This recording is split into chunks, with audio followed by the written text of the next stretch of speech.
भगवते वासुदेवाय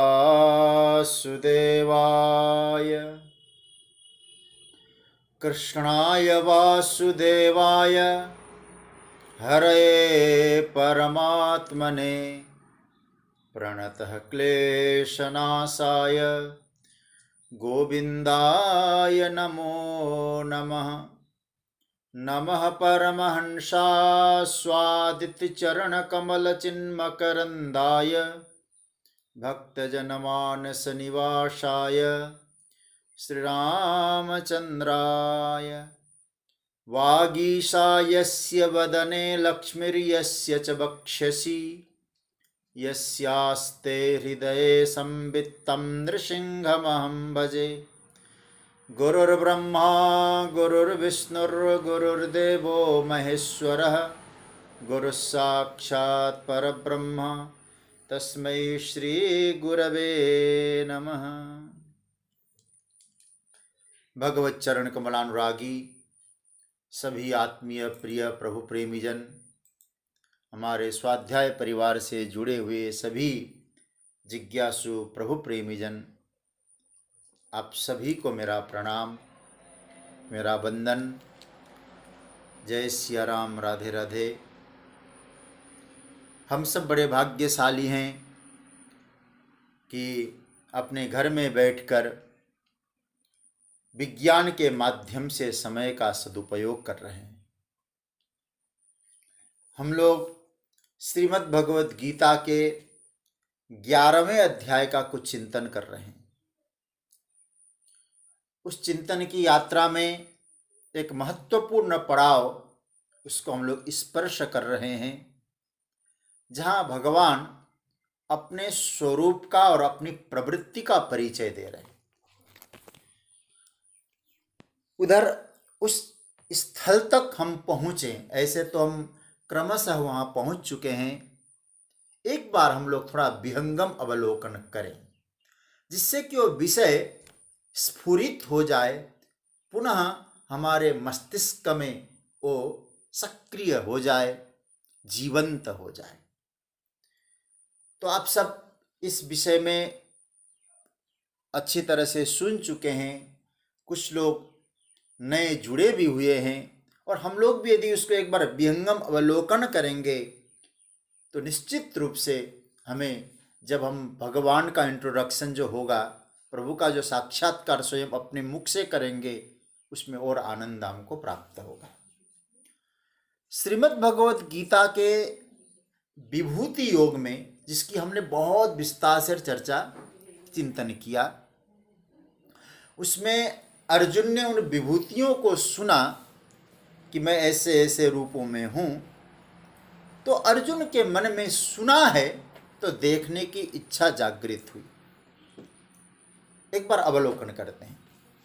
तो अर्जुन ने कहा, मैं देखना चाहता हूँ जो मैंने सुना है।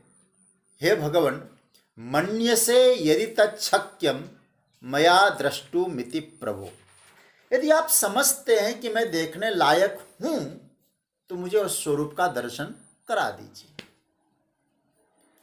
और भगवान अर्जुन की भावना से, अर्जुन के श्रद्धा से, अर्जुन के विनम्रता से पूरी तरह से, एक तरह से द्रवीभूत हो गए, पिघल गए। भगवान ने अर्जुन को उसकी प्रार्थना के आधार पर अपने विश्व रूप का दर्शन कराया।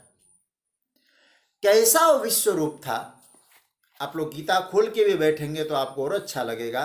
कैसा वो विश्व रूप था, इस विश्व रूप का जो पहला जो वर्णन है, संजय ने हमारे सामने प्रस्तुत कर दिया।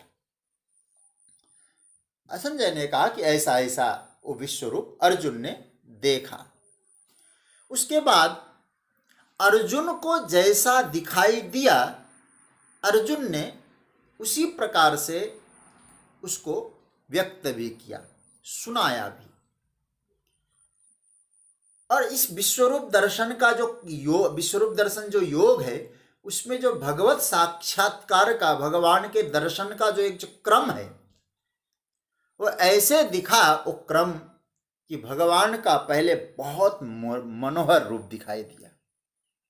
उसके बाद हम लोग गए पश्यामि देवांस्तव देवदेह, फिर भगवान का देव रूप का दर्शन हुआ, मनोहर रूप दिखाई दिया, देव रूप दिखाई दिया, भगवान का परम ऐश्वर्यशाली रूप दिखाई दिया। उसके बाद धीरे धीरे उसी भगवान के रूप में इस प्रकार का प्रभाव अर्जुन को दिखाई पड़ा कि ऐसे दृश्य वो देखने लग गए कि भगवान का जो उग्र रूप है वो अर्जुन को दिखाई पड़ता है। अर्जुन के मन पर प्रभाव पड़ने लगा और कहने लगा, प्रभु ये उग्र रूप है। दृष्ट्वाद्भुतम रूपमुग्रम तवेदम, ये आपका परम उग्र रूप है। फिर कहते हैं कि भयानक रूप दिखाई दिया। देखिए कैसा मनोहर रूप, देव रूप, ऐश्वर्य रूप, उग्र रूप, फिर भयानक रूप। भयानक रूप स्वयं दृष्टा करालानि भयानकानि। फिर अर्जुन धीरे धीरे धीरे धीरे विभत्स रूप भी अर्जुन को दिखाई दिया। अर्जुन कहने लगे कि मुझे व्यथा हो रही है। अर्जुन का भाव ये भी रहा, धृतिम न विंदामि समम च विष्णु, मुझे धैर्य नहीं प्राप्त हो रहा है और मुझे शांति नहीं मिल रही। मेरे दिल में कोई धीरज नाम की चीज नहीं है। प्रार्थना करने लगे, हे भगवन प्रसीद देवेश जगन्निवास, हे जगन्निवास भगवान आप प्रसन्न हो जाइए। हे देव आप कृपा करिए, आप प्रसन्न हो जाइए। अब धृति नहीं धर पा रहा हूं, धैर्य नहीं रख पा रहा हूं। अर्जुन का ऐसा स्वरूप दिखाई दिया। इसी विश्वरूप में भगवान ने कुछ भविष्य का दर्शन भी कराया। आपको थोड़ा सा मैं एक बार अवलोकन करा रहा हूं आप लोगों को, जिससे कि विषय पुष्ट हो जाए। ऐसा अर्जुन ने देखा कि धृतराष्ट्र के 100 पुत्र भगवान के मुख में समा रहे, सीधे भगवान के मुख में चले जा रहे। न केवल 100 पुत्र, अपितु अपने साथ रहने वाले भी कुछ वीर महारथी, जिसको कहा अस्मदीय, मतलब हमारे जो पक्ष के जो कुछ लोग हैं, वे भी कैसे कैसे, बोले महावीर इत्यादि, दृष्टद्युम्न आदि, सबके सब प्रभु के मुख में प्रवेश कर रहे हैं। और मतलब भविष्य की ओर इंगित कर दिया। दूसरा, प्रभु का जो विभत्स रूप आपने देखा कि केचिद विलग्ना दशनांतरेषु संदृश्यते चूर्णितैरुत्तमांगै, भगवान के दांतों में उन महारथियों के अंग कट कट के दांत में मांस के लोथड़े टपक लटके हुए हैं। और क्या बढ़िया बात कहते आगे, तो कहते कुछ लोगों के तो उत्तमांगई, उत्तमांग मतलब शिर, किसी के तो शिर भगवान मानो दांतों के बीच में आ जाते हैं, उनको चूर्ण बना रहे हैं। ऐसा विभत्स रूप अर्जुन ने देखा। ऐसा रूप देखने के बाद अर्जुन विह्वल हो जाते हैं। अब हमको देखा नहीं जाता है। अर्जुन बोलने लगते हैं, महाराज आप है कौन? आख्या हिमे को भवान उग्र रूपो, आप कहिए कि इस उग्र रूप में आप कौन हैं? मैं आपको जानना चाहता हूं, विज्ञातुम इच्छामि, और मैं ये नहीं जानता हूं कि आप करना क्या चाहते। नहीं प्रजानाम नामी तब प्रवृत्तिम। एक बात कहूं, थोड़ा सोचिएगा, यह भगवान को जानने की बात जब अर्जुन ने कही है, प्रायः गीता के अच्छे अच्छे चिंतकों ने यह एक स्वर में स्वीकार किया है कि यहाँ अर्जुन की इतनी अच्छी जिज्ञासा वृत्ति नहीं थी। जिज्ञासा के वशीभूत होकर भगवत साक्षात्कार करना, भगवान को जानना, यहाँ अर्जुन का भाव नहीं था। फिर बोले अर्जुन की वृत्ति कैसी है यहाँ? बोले जिज्ञासु वृत्ति नहीं है, व्यूहल वृत्ति है। व्यूहल वृत्ति कैसे होता है? कभी कभी अपनी माँ भी अपने बच्चे को कहती है ना, जो अपने मनोनुकूल कोई बात नहीं होती है, तो माँ भी कहती, अरे तू कौन है। कभी कभी ऐसा होता है। तो ये तो आकुल व्याकुल की स्थिति अर्जुन की। इसलिए अर्जुन पूछते हैं आप कौन है। अब यहां भगवान बोलना शुरू करेंगे।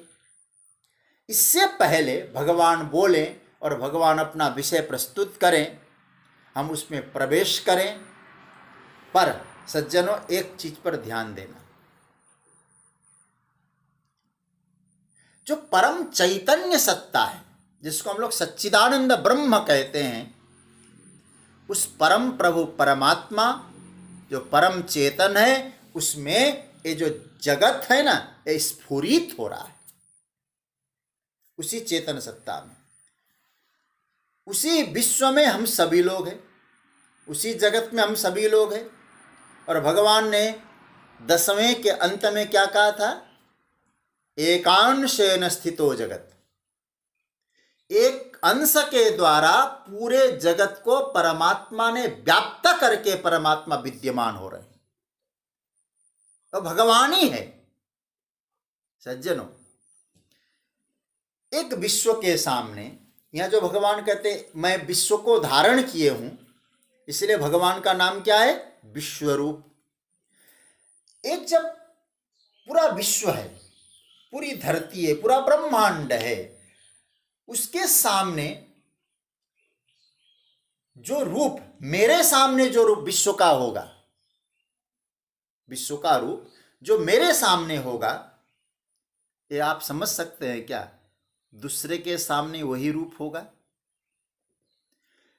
देखिए, एक बात ध्यान देना, विश्व एक होते हुए भी उसके रूप अनेक है। 11वां स्कंद समझने लायक है। कभी यह विश्व बहुत मधुर मधुर मनोहर लगता है, जब कोई प्यारा हमारे पास हो, हमारे मन के अनुकूल भाव का उदय हो रहा हो और उन भावों की पूर्ति भी हो रही हो, सब अच्छा हो रहा हो, समय हमारे अनुकूल हो रहा हो, और वो जो स्थिति हमारे जीवन में आती है ना, उस समय विश्व का जो रूप होता है बहुत अनुकूल लगता है, बहुत अच्छा लगता है। लेकिन ध्यान देना, विश्व है ना, यहाँ हर चीज परिवर्तनशील है, हर परिस्थिति परिवर्तनशील है। और यार ये आप देखिएगा, अर्जुन को अपने अपने आप को अर्जुन की तरह समझकर आप गीता को पढ़िएगा, तो आपको समझ में आ जाएगा कि यहाँ अर्जुन के सामने भी जो विश्व का जो रूप है वो सर्वदा दिव्य नहीं रहा, दिव्य रूप नहीं रहा। जब ऐसा उसके सामने नहीं हुआ तो याद रखना, तो वह तो एकदम स्वाभाविक है कि हमारे जीवन में भी वैसा का वैसा एक रूप सर्वदा नहीं हो सकता। क्योंकि अर्जुन में कभी दिव्य रूप है, दिव्य रूप देखता है, कभी उग्र रूप देखता है। तो हमारे जीवन में भी जो विश्व का रूप है ना, वो बदलता रहता है।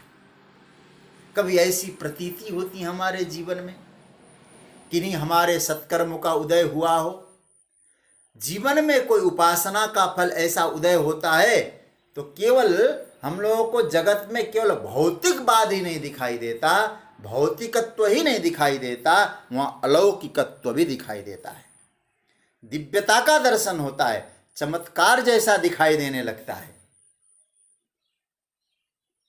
और याद रखना, चमत्कार कब होते हैं? जब व्यक्ति ये सोचता है ये तो हमने किया ही नहीं, फिर हो गया, ऐसी स्थिति नहीं थी लेकिन मेरे लिए पॉजिटिव बात आ गई।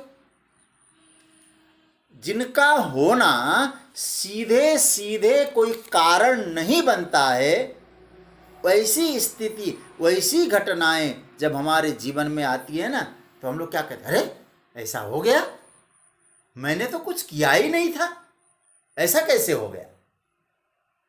तब बुद्धि में ऐसा लगता है कि कुछ न कुछ लगता है कि कुछ चमत्कार हो रहा है, अलौकिक हो रहा है। तब ये भाव आएगा परमात्मा आप किस प्रकार से सब करते हैं, मुझे तो मालूम ही नहीं है। एक गीत आप लोग गाते हैं ना, मेरा आपकी कृपा से सब काम हो रहा है, करते हो तुम कन्हैया मेरा नाम हो रहा है। याद रखना सज्जनों, हमारे द्वारा निर्मित न हो, कोई गणित उसके पीछे लगता नहीं दिखाई देता है, फिर भाव क्या रहता है, ये लगता है कि उस हमारे मालिक साहब ने किया है। बिना कुछ किए ही सब होने लगता है, कुछ किया नहीं, सब कुछ घटित हो रहा है। माला पहनाई जाती है, भेंट लेके आते हैं, लिफाफे पकड़ाए जाते हैं, ये क्या है, हमने तो कुछ किया ही नहीं। तो इसका मतलब है, इसलिए गीता में भी क्या आया, भगवान का स्वरूप कैसा लग रहा है, दिव्य माल्याम्बरधरम दिव्य गंधानुल, जगत अलौकिक लगने लगता है। और याद रखना, केवल अर्जुन के लिए नहीं, कभी कभी आप लोग भी इस बात को अनुभव करते होंगे, मैंने तो कुछ ऐसा किया नहीं, ऐसा क्यों हो रहा है। वह दृष्टि हम लोगों में आनी चाहिए। वह सब रूप उपलब्ध है, सारे रूप हमारे जीवन में विश्व में उपलब्ध है, और याद रखना इसी समय उपलब्ध है। मधुर मधुर भी है, दिव्य दिव्य भी है, भयानक भी है, विभत्स भी रूप है। मेरे सामने कौन सा रूप है, ये हमको देखना है। तथा ज्ञान में इस बात को जानना है कि जो रूप आज मेरे सामने है उतना ही विश्व का रूप नहीं है, उतना ही विश्व का रूप नहीं है। विश्व में बहुत सुंदर सुंदर सुंदर चीजें हैं, दिव्य चीजें हैं, विश्व में उग्र चीजें हैं, विश्व में भयानक चीजें हैं, विश्व में विभत्स चीजें हैं। अतः विश्वरूप का जब दर्शन होगा, तब यदि केवल दिव्य माल्याम्बरधरम का दर्शन करेंगे और आगे हम सोचेंगे नहीं, तो विश्व दर्शन अधूरा हो जाएगा। वहां तो केचिद विलग्ना दशनांतरेषु संदृश्यते चूर्णितैरुत्तमांगै, इसका भी देखना पड़ेगा, दृष्टा करालानी भी देखना पड़ेगा, तब वहां आनंद भी होगा, प्रव्यथित भी हो सकता है व्यक्ति। अर्जुन ने कहा कि नहीं महाराज, मैं आपका ये जो रूप है ना, उसको देख के व्यथित हो रहा हूं, भयभीत हो रहा हूं। और आपको कहूं सज्जनों, ये जो 11वें अध्याय में जैसा लिखा है ना, मुझे लगता है कि कम लिखा है, ये तो संक्षेप में लिखा है। कठोर से कठोर परिस्थिति, कठोर से कठोर रूप जगत में विद्यमान है। इसलिए सुंदर से सुंदर, दिव्य से दिव्य, क्रूरतम घटनाएं क्या इस विश्व में नहीं हो रही है। भगवान वेदव्यास जी ने हम सब पर करुणा करके सारे रूपों को जो अर्जुन ने देखा, उन सारे रूपों को वेदव्यास जी की कृपा से हम भी दर्शन कर रहे हैं। और सज्जनों में फिर कहूं, उनको केवल सुंदरम सुंदरम मत समझ लेना, ध्यान में रखना। और मैं तो आपसे कहूंगा, कभी पाठ करिएगा, गुनगुनाइए एकांत में बैठकर इन मंत्रों को, और धीरे धीरे पाठ करिएगा। भले ही आप 2-4 श्लोक ही पढ़ पाए हो, धीरे धीरे धीरे पाठ करिएगा, और पाठ करते समय स्वाद लेते रहिएगा, और स्वाद लेते समय अर्थ का अनुसंधान करते रहिएगा। और मैं आपको कह सकता हूं, जो स्वरूप परमात्मा ने इस विश्व रूप में हम सबको दिखाया है, परमात्मा का जो चेहरा है, आपको लगेगा धीरे धीरे धीरे धीरे बदल रहा है। सुंदर से शुरू होता है, अनेक रूपों में परमात्मा है। संजय ने ऐसा ही देखा। और फिर जब भगवान से अर्जुन बोलने लगे कि मैं क्या देख रहा हूं, अर्जुन ने जो देखा, मैं क्या देख रहा हूं, संजय ने जो कहा, मैं एक निवेदन आपसे करूंगा, मैं बार बार इस बात को कहता हूं, आप दोनों को मिलाइएगा। कहाँ, आप लोग जैसे जो 11वें अध्याय का जो पहला प्रकरण है, संजय ने जो कहा कि ऐसा ऐसा भगवान ने अनेक वक्त्र नयनम अनेकाद्भुत दर्शनम, और यहाँ विशेष करके 13वां श्लोक जो संजय ने कहा है और अर्जुन ने जो देखा है 7वां श्लोक, भगवान ने जो दिखाया 7वां श्लोक अर्जुन को भगवान ने जो दिखाया यही कस्तम जगत कृष्णम पश्चाद्य सचराचरम। और यहाँ उसके बाद जब 13वां श्लोक तत्रैकस्थम यही कस्तम, इसका मैंने विस्तार से चर्चा भी आपके सामने रखी थी। इन दोनों श्लोकों को मिलाना, कभी एकांत में बैठकर थोड़ा होमवर्क कर लिया करिएगा। मैं तो स्वयं अनुभव करता हूँ इसलिए आपको बता रहा हूँ। और मैं कहूँगा दोनों का चित्र मिलाइएगा, आपको लगेगा कि भगवान का चेहरा विश्व रूप में घूम रहा है। हम लोगों को एक ही समय में वो दिखता नहीं है, क्योंकि हम लोगों के जीवन में जो समय आते हैं ना, हमारे जीवन में जो पीरियड्स आते हैं, अच्छे पीरियड्स बुरे पीरियड्स आते हैं, अलग अलग चेहरे सामने आते हैं। बस हर चेहरे में वही है, बस पहचानना है। अर्जुन की एक महिमा है। आप लोग गीता आप सुन रहे हैं, समझ लेना, अर्जुन की महिमा का मैं गान करूंगा और उसकी प्रशंसा इस बात के लिए करूंगा। अर्जुन ने में यह थी उग्र से उग्र रूप भी वो ये समझते हैं ये परमात्मा का चेहरा है। और एक कभी नहीं कहा कि जो दुष्टों का चेहरा है, जो उग्र चेहरा दुष्टों का है, जो अच्छा चेहरा वो भगवान का है। बस यह बात हमें समझने की आवश्यकता है। अर्जुन की विशेषता यही है, वो हर चेहरा देखता है, उसके सामने विश्वरूप घूमता है और हर चेहरे में अपने परम का दर्शन कर रहा है। अर्जुन ने कहा महाराज बहुत भयानक है, धीरज रखा नहीं जाता है, पर है आपका ही चेहरा, आपका ही स्वरूप, हर चेहरे में आप है। समग्र विश्व ऐसा है, समूचा विश्व ऐसा है, बदलता है हर चेहरे में। इसलिए गोस्वामी जी कहते जड़ चेतन गुण दोषमय विश्व कीन करतार, द्वंदात्मक है, विपरीत धर्मी है, यहाँ एक जैसा नहीं है सज्जन, याद रखिएगा। इसलिए विश्वरूप को समझना है, वो सर्वरूप है। जब कोई खेल होता है ना, आपने विचार करना थोड़ा सा, कोई खेल होता है, स्पोर्ट्स हो, कोई खेल हो, उस खेल में हम क्या देखते हैं, दो पक्ष होते हैं। दो पक्ष हो तो खेल नहीं होता है, एक जीतने वाला पक्ष होता है, एक हारने वाला पक्ष होता है। अब हम लोग क्या सोचते हैं, कभी कभी जो जीतने वाला पक्ष है वो उत्सव मना रहा है, जश्न मना रहा है, और हारने वाला पक्ष क्या कर रहा है, गमगीन माहौल है, सन्नाटा पसरा हुआ है, दुखी हो रहे हैं, शोक व्यक्त कर रहे हैं। अब याद रखना, ये शोक और जश्न कहां हो रहे हैं, इसी विश्वरूप में। तो हम लोग जश्न के समय में, उत्सव के समय में तो भगवान का दर्शन करें, और उत्सव न हो उस समय कहें भगवान नहीं है। शोक में परमात्मा नहीं है, उत्सव में परमात्मा है। अर्जुन कहते हैं, मानो वेदव्यास जी कहना चाहते हैं, जब परमात्मा का विश्वरूप प्रकट हो रहा है तो आप एक कैसे विभाजन कर सकते हैं, इस रूप में तो कृष्ण है, इस रूप में कृष्ण नहीं है। जीतने में कृष्ण है, हारने में कृष्ण नहीं है, ये संभव नहीं है, ये हो नहीं सकता। इसलिए जीतने में भी कृष्ण है और हारने के पक्ष में हराया शैतान ने नहीं है, उस हारने में भी कन्हैया का दर्शन करें। यह विश्वरूप है, और इस विश्वरूप को जरा समझना। इसलिए मैं एक बात और कहूं, इसलिए बार बार अभी भगवान जो अपना परिचय देंगे आपको बड़ा आनंद आएगा। मैं केवल एक निवेदन करना चाह रहा हूं, यदि जीवन में परमात्मा का रूप है तो मृत्यु भी परमात्मा का रूप है, और जीवन में उत्सव मनाएं और मौत में परमात्मा से को गाली दें, क्यों उठा लिया तुमने इनको।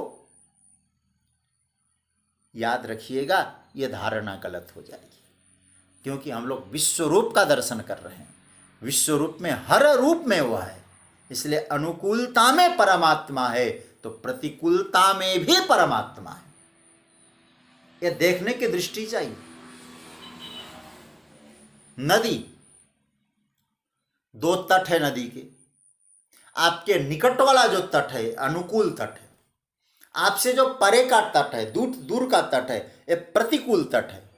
अब आप ही से कहूं, नदी में जो बीच में धारा बह रही है, जल की धारा, वो धारा क्या अनुकूलता से कभी सटती है?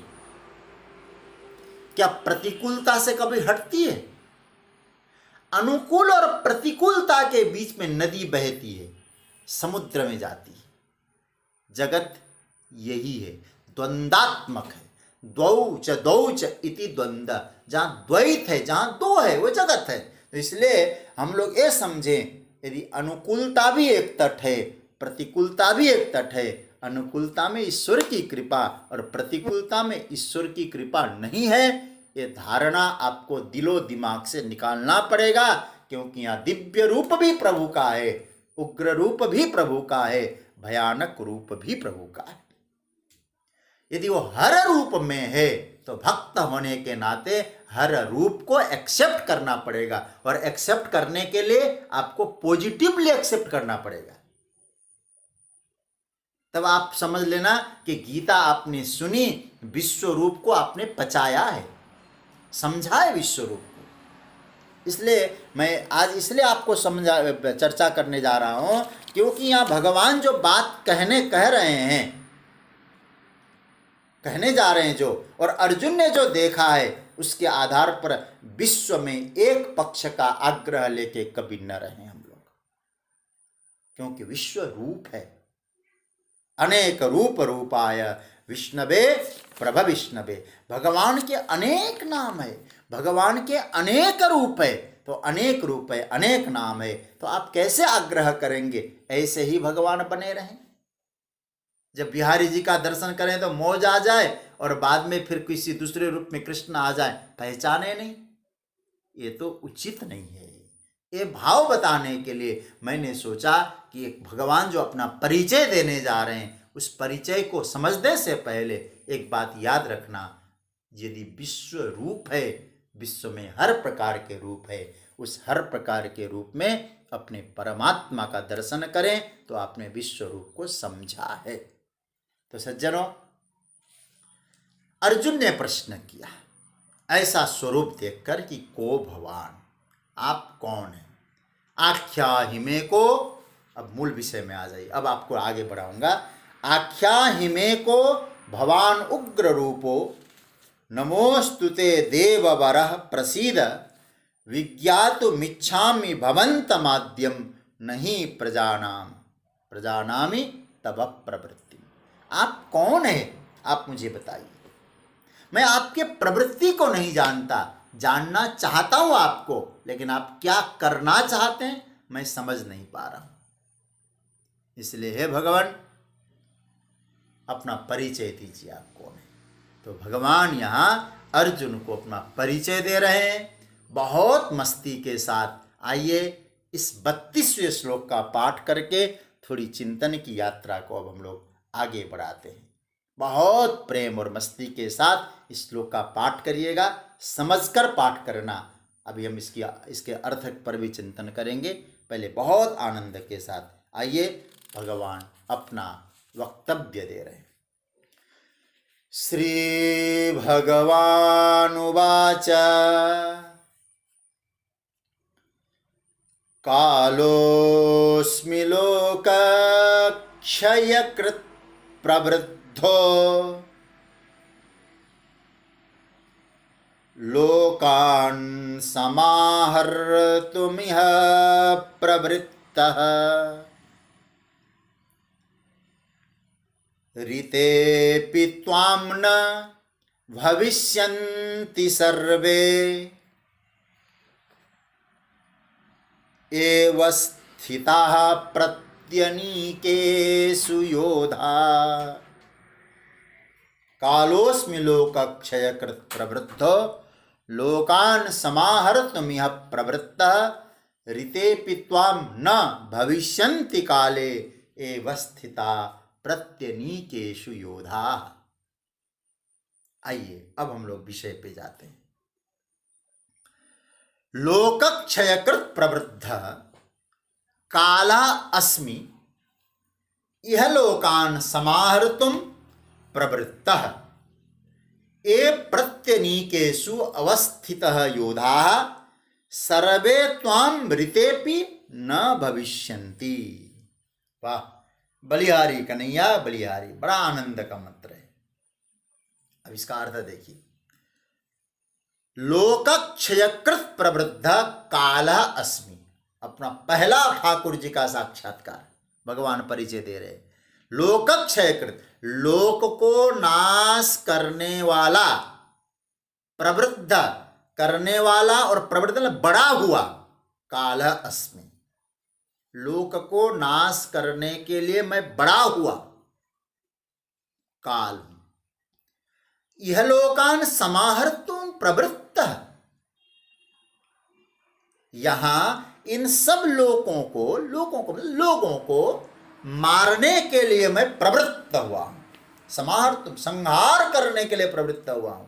केवल शिवजी को ही संहारक मत मान लो, मैं भी संहारक बन के आया हूं। ये प्रत्यनीकेषु अवस्थित योधा, ये जो प्रतिपक्षी सेना में उपस्थित जो योद्धा लोग हैं, प्रत्यनीकेषु, ये जो प्रतिपक्षी सेना में खड़े हुए जो योद्धा लोग हैं, योद्धा, वे सर्वे त्वाम ऋतेपि, वे सभी तुम्हारे युद्ध किए बिना भी, ऋतेपि, ऋते मतलब भी, बिना, ऋतेपि तुम्हारे बिना भी, न भविष्यन्ति, यहाँ कोई जीवित रहने वाले नहीं। समझ रहे होंगे अर्थ को। तो भगवान कहते मैं संपूर्ण लोकों को संहार करने के लिए बड़ा हुआ काल हूं, प्रवृद्ध काल। इस लोक को, सब लोगों को मारने के लिए मैं प्रवृत्त हुआ हूं, संहार करने के लिए। ये जो प्रतिपक्षी लोग जो सेवा में उपस्थित है, सेना में उपस्थित है, जो योद्धा लोग हैं, वे सर्वे त्वाम मृतेपि, वे सभी तुम्हारे युद्ध किए बिना भी रहने वाले कोई नहीं। सज्जनों, भगवान यहां क्या कह रहे हैं? हे अर्जुन, जिस रूप को तुम देख रहे हो, मैं इस रूप में साक्षात काल हूं। तो प्रभु का परिचय, पहला परिचय, कालोस्मि। कैसा काल? प्रवृद्ध, प्रवृद्ध मतलब इस समय पूरी तरह से बड़ा हुआ हूं, विकराल रूप में आया हूं। क्यों? मैं तो वही हूं। मतलब नदी मानो कह रही होगी कि मैं तो वही हूं, लेकिन बाढ़ आ गई है। तो बाढ़ आने के बाद नदी का नाम बदल जाएगा क्या? गंगा जी में बाढ़ आ जाए तो क्या गंगा जी यमुना जी हो जाएंगी? गंगा तो गंगा ही रहेंगी। बस बाढ़ आने के बाद नगर को डुबा देगी, नगर का संहार कर देगी। नदियां जब बाढ़ बन जाए तो नगर जैसे डूब जाए, ऐसे भगवान कहते प्रवृत्त, विकराल रूप में बड़ा हुआ मैं काल। और महाराज किस लिए हैं आप ऐसे? भगवान कहते अरे काल हूं, तो काल वह भी बड़ा हुआ किस लिए होता है? लोकक्षयकृत। अर्जुन, ये जो समस्त लोकों को क्षय करना है मुझे, इसलिए मेरा नाम क्या होगा? क्षय करने वाला है, इसलिए नाम भी काल है। लोकान समाहर्तुम यह प्रवृत्त, प्रवृत्त अस्मि, मैं प्रवृत्त हो रहा हूं, सक्रिय हो रहा हूं।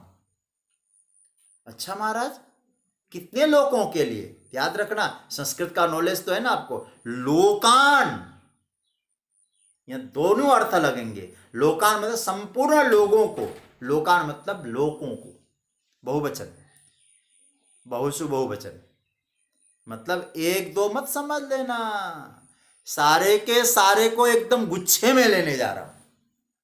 लोकान समाहर्तु, सारे लोगों को नष्ट करने के लिए प्रवृत्त हुआ हूं। अर्जुन, ये प्रत्यनीकेषु योधा अवस्थिता, इस समय जो तुम्हारे सामने अवस्थित है, ते न भविष्यन्ति, ये अभी तो खड़े हैं, दिखाई दे रहे हैं, लेकिन न भविष्य में न भविष्यन्ति, भविष्य में रहने वाले नहीं है। तुमको यदि ये लगता है मेरे बिना ये नहीं मरेंगे, तो अर्जुन एक गलत बात है। ऋते पित्वाम, तुम्हारे बिना भी ये बचने वाले नहीं है।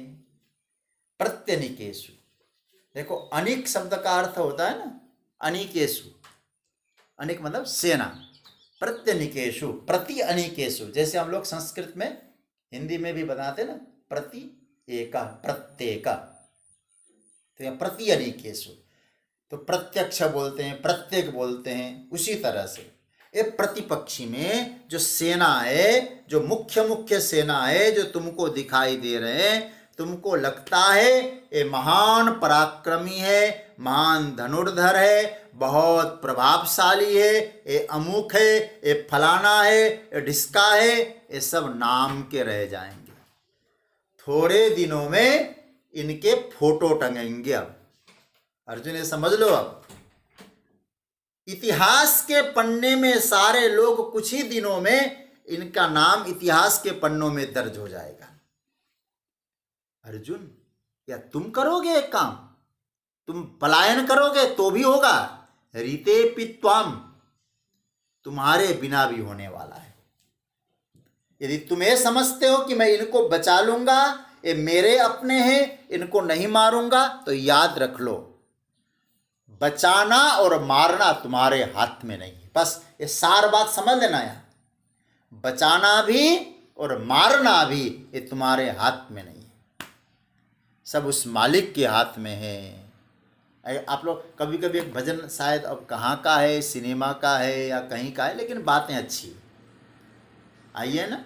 मारने वाला है भगवान, बचाने वाला है भगवान, बालन बांका होता उसका, जिसका रक्षक कृपा निधान। मारने वाला है भगवान, बचाने वाला है भगवान। आप सोचिएगा जरा इस विषय पर, कितना प्रयत्न किया है प्रहलाद का संहार करने के लिए, कितना प्रयत्न किया हिरण्यकशिपु ने, क्या क्या नहीं किया, परिणाम क्या मिला?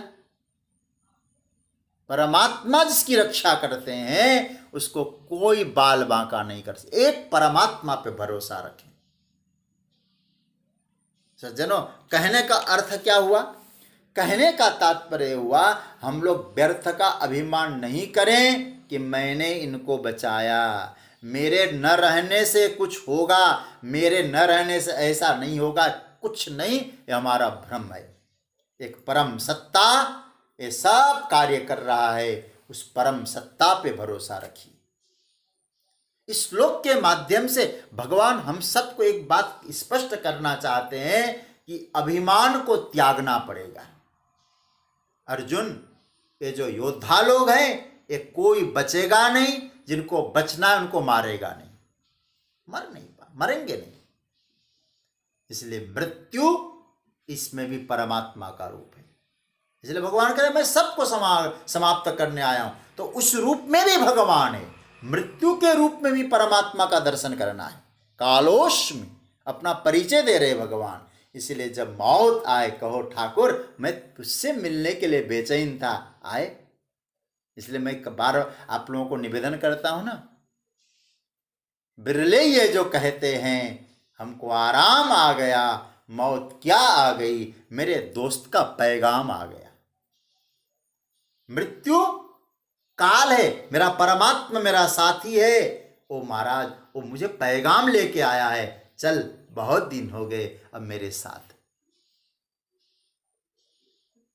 इसलिए यहां भगवान हम सबको कहना चाहते हैं अर्जुन तेरे बिना भी ये सब होगा।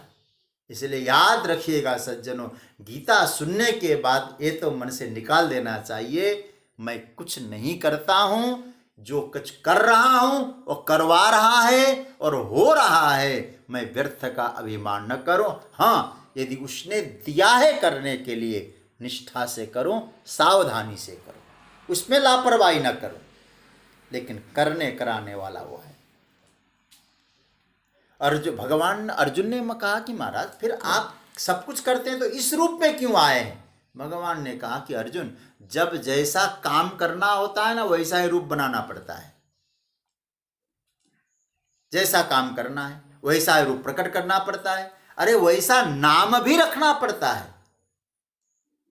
याद रखना। और एक अंतिम एक सूत्र आपके सामने रखूं, किंतु नाम या रूप की अभिव्यक्ति भले ही हो जाए, पर परमात्मा के स्वरूप में कोई फर्क नहीं पड़ता। नाम की अभिव्यक्ति होती है, रूप की अभिव्यक्ति होती है, लेकिन स्वरूप में फर्क नहीं पड़ता। जैसे एक उदाहरण से कहूं, पति है। यदि हम लोग ये समझने लगे जो हमारे पति है ना, बहुत सुंदर हैंडसम बन के, सुंदर कपड़े पहनकर, मेकअप करके हमारे सामने आए, तो पत्नी पहचान ले। और वही पति जब आज पत्नी के सर में दर्द था अथवा कुछ हो गया था, तो अब घर में छोटा सा परिवार है, और आगे एप्रन उपरन डालकर वो भोजन रसोई घर में चला गया, भोजन बनाता है। वो भले ही रसोईया बन गया होगा, क्या पत्नी नहीं पहचानती हो? अब वहां जब रसोई बना रहा है, भोजन तैयार कर रहा है, तो ऐसा ही रूप बनाना पड़ेगा उसको। है तो वही पति ना। पत्नी के सामने किसी रूप में, रसोई के सामने उसी रूप। अब उसी समय ऑफिस पहुंचना हो तो जो एप्रन पहन के जाएगा वो तो महाराज साहब जहां बन के जाएगा, टाई पहन के जाएगा, ठीक ढंग से जाएगा। तो इसका मतलब क्या हुआ? इसका अर्थ ये हुआ, काल मैं इसीलिए अपने आप को कह रहा हूं, जिस काम के लिए आता हूं उसी प्रकार का नाम लेता हूं, उसी प्रकार का स्वरूप मैं बनाता हूं। इसलिए किसी प्रकार का यहाँ वो नहीं है, मछलियों को अपना बनाना था, मछली बन के गए। देवताओं को अपना बनाना था, वामन बन के गए। पशुओं को अपना बनाना था, हयग्रीव बन के गए, घोड़ा बन के गए। अब आप कहो कि नहीं नहीं नहीं, हम तो बिहारी जी को जानते हैं, ये घोड़े ओड़े को छोड़ दो। पशुओं को अपना बनाना था, और महाराज निम्न स्तर के पशुओं को अपना बनाना था, शूकर बन के गए। अब आप जरा सोचिएगा, ये कौन है? परमात्मा है। जहां जब जिसको अपना बनाना होता है, उसी रूप को धारण करके परमात्मा जाते हैं। इसलिए हर रूप में परमात्मा है, ये भाव हमको ध्यान में रखना होगा। याद रखना सज्जनों। इसलिए जैसे पत्नी पति को किसी रूप में आए पहचान लेती है, हमारे पति कौन है। यहाँ पति शब्द का अर्थ है ये हस्बैंड वाला पति नहीं है। पति का अर्थ है पाति सर्वतो भावेन इति पति। आहा, बड़ा प्यारा मंत्र है। पति जो सर्व तरफ से हमारी रक्षा करता है। रक्षा करने का मतलब मृत्यु भी रक्षा ही है, व्यवस्था करता है। हमारा व्यवस्था करने वाला वो पति हमारा है। इसलिए वो किसी भी रूप में आए, सरकार मैं तुमको पहचानता हूं, तुम वही हो, इस समय इस रूप में आए हो। परमात्मा मोर मुकुट में आए, हम पहचान लें, किंतु अन्य रूपों में आए हम न पहचाने, तो हमने विश्व रूप को समझा ही नहीं। विष्णु सहस्त्र नाम आप पाठ करते होंगे, उसमें भगवान के कितने नाम है? हजारों नाम है, 1000 नाम है। अब आप जरा सोचिए, 1000 नाम में कितने अच्छे अच्छे नाम है। उग्र भी भगवान का नाम है, विश्व भी भगवान का नाम है, विष्णु भी भगवान का नाम है। लेकिन आप जरा सोचिए, और नाम किसके हैं? सीधी सी बात, और नाम भगवान के, और नाम परमात्मा के हैं। तो परमात्मा विष्णु के अनेक नाम है, परमात्मा विष्णु के अनेक रूप है। उस रूप में एक रूप है काल। काल परमात्मा का रूप है। क्यों आए हैं वो काल? क्योंकि लोकान समाहर्तुमिह प्रवृत्त, लोकों को समाहर्तु, क्षय करने के लिए। अरे भाई, क्षय नहीं होगा तो फिर दोबारा जन्म कैसे होगा? नूतन सृजन। इसलिए केवल मैं क्षय भी नहीं कहूंगा, विसर्जन, नवीनीकरण करने के लिए भगवान आए हैं। बहुत हो गया अर्जुन, ये कपड़े उपड़े सब पुराने हो गए, छोड़ दो, सब नए रूप में आ जाएं। इसलिए अर्जुन ने कहे, भगवान कहते अर्जुन तुम्हें चिंता नहीं करना है। क्या? मैं कौन हूं? मैं काल हूं। क्यों काल है? एक विनोद की बात कहूं, कृष्ण शब्द का अर्थ काला होता है। इदानीम कृष्णताम गत, जब गर्गाचार्य जी आए ना भगवान का नामकरण करने के लिए, शुक्लो रक्त तथा पीत इदानीम कृष्णताम गत, इस समय कृष्ण रूप में, काले रूप में आए। अर्जुन से भगवान कहते, अर्जुन तुम भी तो मुझे कभी कभी काले काले कह के पुकारते थे, चलो काले कह के पुकारते हो तो मैं काल ही बन के आता हूं। तो भगवान, और ब्रज के लोग भी भगवान को काला कहते थे।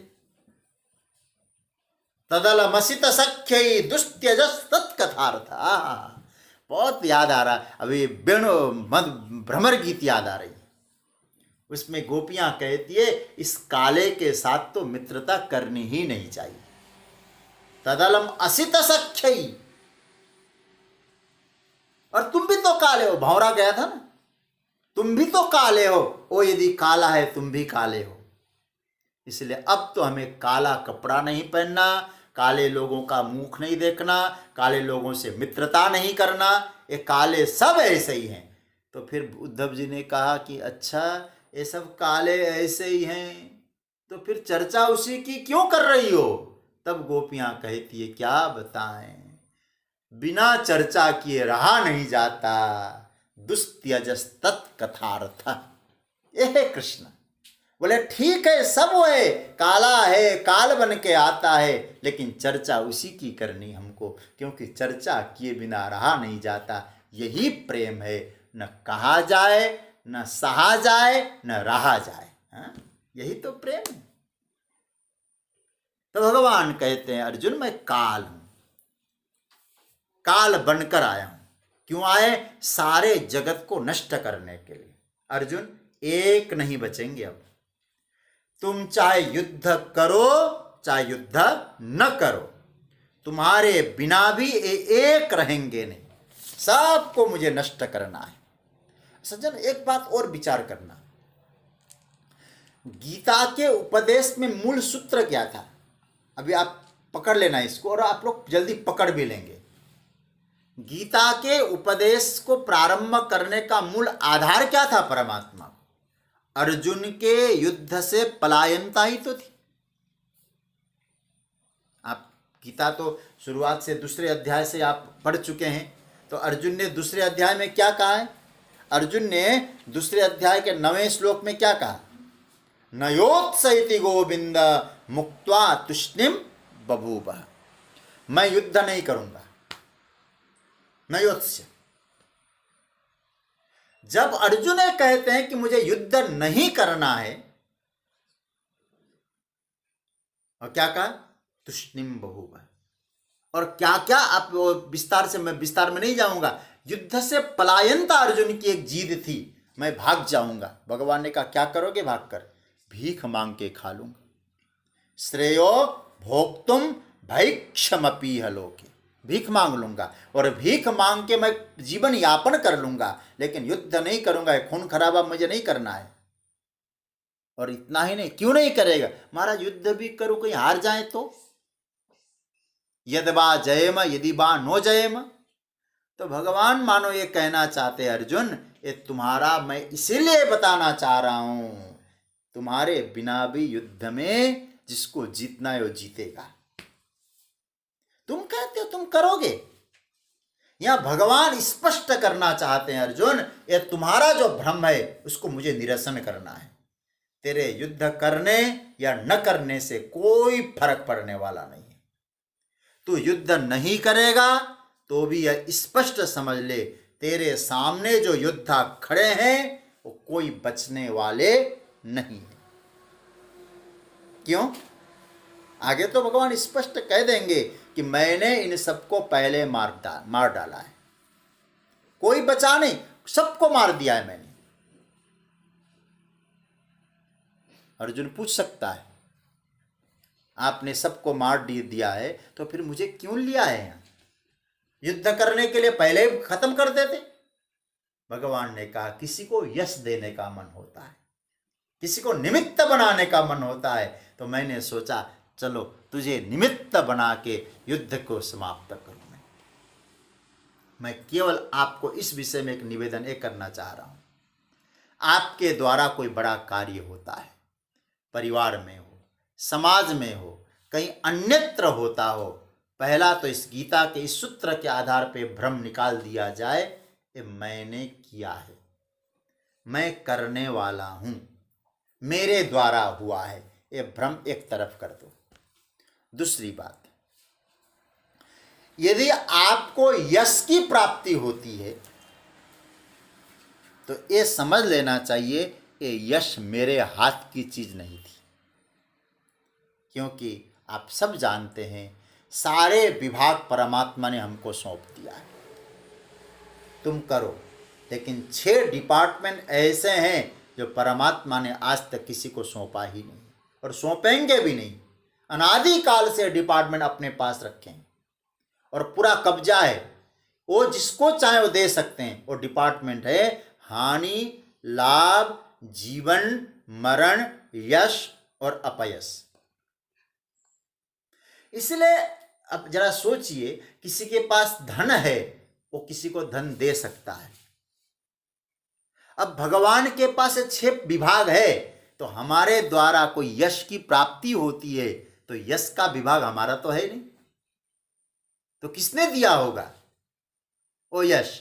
वो भगवान ने दिया है। दूसरी बात कहूं, केवल यश में देखें नहीं, अपयश, क्योंकि उसी के हाथ में है। अपयश मिल रहा है तो अपयश हम चाहते हैं क्या लेने के लिए? नहीं है ना, तो अपयश भी उसी के हाथ में है। तो अपयश मिल रहा है तो उसमें भी भगवान को देखें, बदनामी हो रही है तो। तीसरी बात, हानि। आप व्यापार करते हैं, यदि हानि हो रही है, अच्छा हमारे हाथ में होता तो हम हानि करते? कोई चाहता है हानि हो जाए? नहीं चाहते, फिर भी होता है। किसके पास है डिपार्टमेंट? उसके पास है, उसने दिया है ना। तो उसने यदि दिया है हानि तो कृपा करके ही तो दिया होगा, हमारा कल्याण होगा उसमें भी। और आगे लाभ, लाभ है वो किसके हाथ में? उसी के हाथ में। क्योंकि हमारे हाथ में होता तो हम तो चॉइस करने वाले लोग हैं, दोनों में से एक चॉइस करेंगे। क्या करेंगे? एक चयन करेंगे। यश अपयश में एक यश, हानि लाभ में लाभ, हानि को छोड़ देंगे। और जीवन मृत्यु में जीवन, मृत्यु नहीं। भगवान कहते हैं नहीं, एक गलत हो जाएगा मामला, क्योंकि तुम्हारे हाथ में एक भी नहीं है। तुम चाहते हो चयन करना, लेकिन क्या हमेशा यश मिलता है? तुम चाहते हो लाभ करना, हमेशा लाभ होता है? तुम चाहते हो जीवन, क्या जीवित रहोगे? मौत भी तो होगी। इसका मतलब है ये हमारे हाथ का विषय है ही नहीं। जिस विषय में हमारा कुछ चलता ही नहीं है, जिसका चलता है उसने व्यवस्था की है, तो केवल जीवन में परमात्मा का दर्शन नहीं करना है, मृत्यु में भी परमात्मा का दर्शन करना है। क्योंकि वो हमारे हाथ की बात ही नहीं है, न जीवन हमारे हाथ में है, न मृत्यु हमारे हाथ में है। जीवन मिला है उनकी कृपा, और मृत्यु मिली है तो उनकी इच्छा, क्योंकि हमारी इच्छा से मृत्यु नहीं हो रही है ना। फिर याद रखो, या अब ये पकड़ लेना, हानि लाभ, लाभ मिला है उनकी कृपा, हानि हुई है उनकी इच्छा। ये आनंददायक देगा आपको, ये सूत्र पकड़ना। यश मिला है उनकी कृपा, अपयश मिला है उनकी इच्छा। जीवन मिला है उनकी करुणा, और मृत्यु मिली है ये उनकी इच्छा। यदि ये भाव जीवन में आ जाए तो फिर आपने विश्व रूप को पहचाना। इसलिए भगवान यहां कहते हैं जीवन जीवन तुम्हारा नहीं है, मृत्यु जीवन भी मेरे द्वारा दिया है, और जिसको दिया है मैं ले भी सकता हूं। समय आता है लेने और देने का काम मेरा है। ये 6 विभाग को अपने हाथ में मत लो। और एक बात याद करना, दूसरे के विभाग को, जबरदस्ती अपने हाथ में लेने का कोई प्रयास करेगा, वहाँ क्या होगा सोचिएगा जरा। मैनेजर का काम मैनेजर, और चपरासी आदमी मैनेजर के काम को अपने हाथ में ले पाएगा क्या? वो तो उसके हाथ में है ना। इसलिए प्रभु के हाथ की बात प्रभु के हाथ में दीजिए, बस उसके हाथ में मेरे कल्याण की बात होती है। और जो भी करता है मेरे हित के लिए करता है, मेरे कल्याण के लिए करता है। मेरा अकल्याण यहाँ कुछ भी नहीं है, हमने सौंप दिए है न उसके हाथों डोर, कभी बिगड़ती ना सुनी उसकी नंद किशोर। इसलिए सज्जनों, ये निवेदन आप लोगों से है। ये विश्वरूप का जो एक भूमिका के आधार पे हमने चर्चा की, उसके आधार पे भगवान कहते हैं, अर्जुन तुम्हारे बिना भी होगा, क्योंकि न जीवन तुम्हारे द्वारा है न मौत तुम्हारे हाथ में है, ये सब मेरे द्वारा होना है। इसलिए उनके द्वारा जो होगा अच्छा ही होगा। माँ थप्पड़ लगाती है तो मेरे कल्याण के लिए ही होता है। ये भाव हमको याद रखना चाहिए। और फिर इस विषय में आज तो मैंने केवल भूमिका के आधार पर चर्चा करके थोड़ी देर आपको इस श्लोक में पहुंचाया। कल इसी श्लोक का कुछ चिंतन करके फिर हम आगे बढ़ेंगे। आज इस चर्चा को मैं विराम दूं। पहले आप लोगों ने जो